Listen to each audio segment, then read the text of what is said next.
I think the call of the wild comes in many forms. It's the wind in the trees, the smell of the wildflowers, the morning sun on your skin. There's something incredibly vulnerable about being in nature. Like the realization that we're just this tiny speck in the cosmos. We're seeing the towering trees in a forest and remembering that they're still growing. I'm still growing. Like feeling the earth shifting beneath your feet and truly being present for it. We spend our whole lives looking for ourselves. And I think it's important to realize that maybe we were never lost.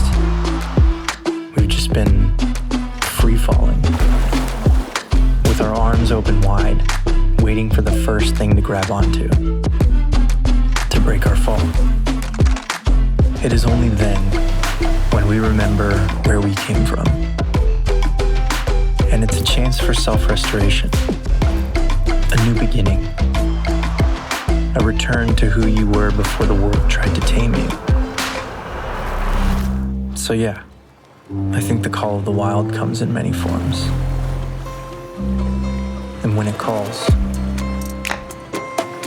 will you answer?